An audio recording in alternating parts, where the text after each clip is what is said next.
Hola, mi nombre es Diego Di Ricio, vengo de la Argentina, de Buenos Aires y Neuquén. Primero que nada, un saludo muy fuerte al pueblo mexicano que tanto queremos y tanto honramos.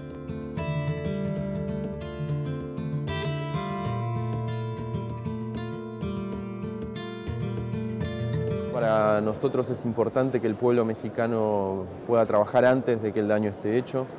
Lo decimos con experiencia de causa, con 4 años de lucha concreta contra el fracking, donde hemos visto incremento de casos de injusticia ambiental, donde hemos visto que nuestras leyes han cambiado, donde los contratos se han mantenido secretos entre las empresas y el gobierno, y donde después de 4 años, de 1.500 pozos hechos, el famoso derrame o la famosa creación de empleo no ha pasado.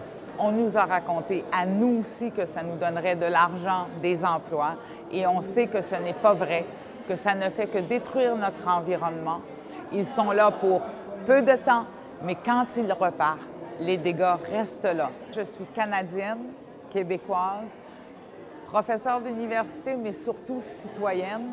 Nous avons vécu, comme vous, la pression pour le gaz de schiste.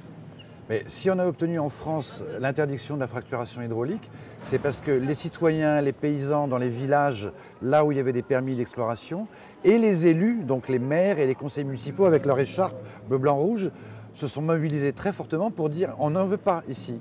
Donc ça commence déjà par une mobilisation très très locale dans les communautés.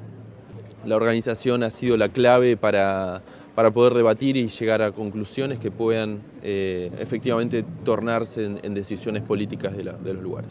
Que en los territorios donde ya han entrado es muy difícil sacarlos, remediar el daño en el ambiente, remediar el daño social, digamos, entramos dentro de puntos de no retorno.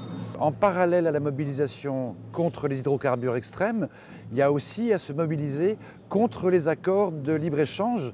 Si ces accords sont signés, par exemple, entre l'Union européenne et l'Amérique latine, eh bien, à partir du moment où un gouvernement local ou une autorité locale interdirait l'usage de la fracturation hydraulique ou l'usage des OGM, eh bien, les entreprises transnationales pourraient attaquer et demander des dédommagements à ces autorités locales et aux gouvernements locaux. Donc il faut vraiment mener ces deux bagarres en parallèle. Alors, je vous en prie, joignez-vous à nous. Nous allons nous opposer à la grandeur de l'Amérique jusqu'au fin fond du Mexique.